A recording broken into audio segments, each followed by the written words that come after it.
When you run programs for both public and private organisations, are there any themes that run through both sectors when it comes to managing communications in the workplace? Yeah, well, I actually run programs for both public, private, and not-for-profit. So, and there are some common themes that come through. So you'll see the theme of people interpreting that being collaborative is being nice. So you'll have that sort of theme that collaboration means we've all got to be nice to each other. You'll see that people will be very concerned about damaging relationships, which sort of builds on that previous point.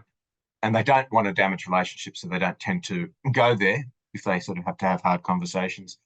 Um, Often you'll get quite a lot of hierarchy in different, both in government and private sector, and in not-for-profit, I guess, to some extent too, where there's a lot of hierarchy and structure, and people tend to not be willing to speak out in ways that might disrespect the hierarchy. So they don't like to talk, challenge people who are more powerful than them in the structure.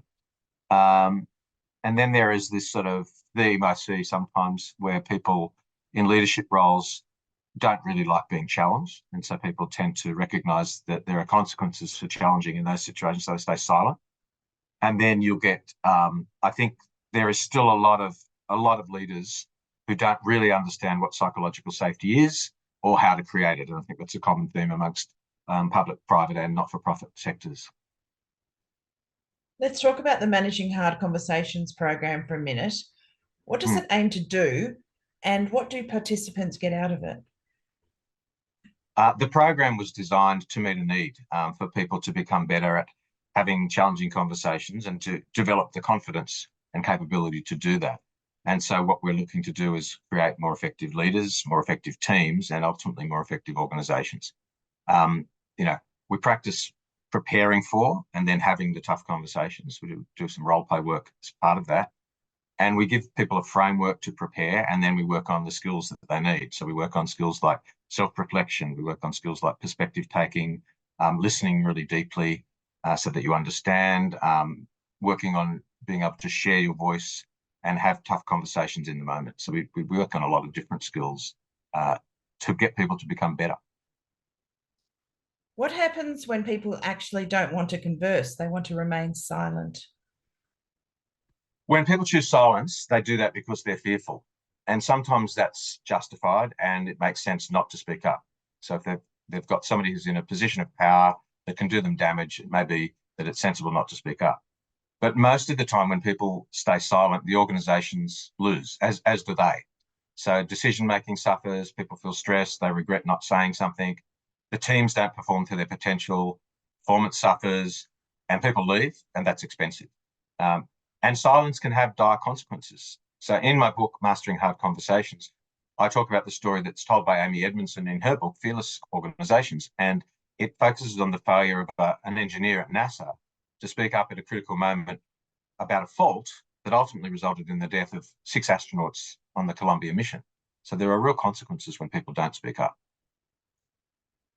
In your article, The Problem with Silence, you encourage leaders to prioritise their own development. What are the main things that they should be focusing on? Well, I have a view that all leaders should constantly polish their skills and evolve as leaders. And that means recognising the need to consciously reflect, leverage their strengths, and when necessary, work on their critical gaps.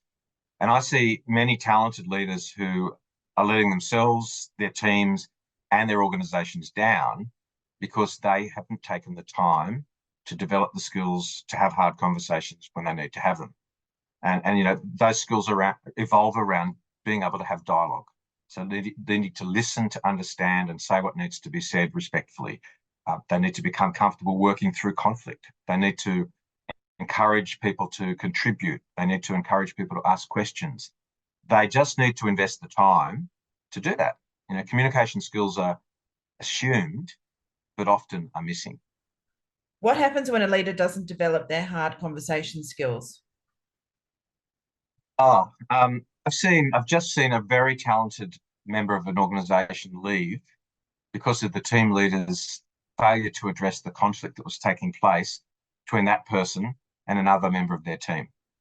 And that happens far too often, and it's going to cost the organisation a lot of money to replace that person.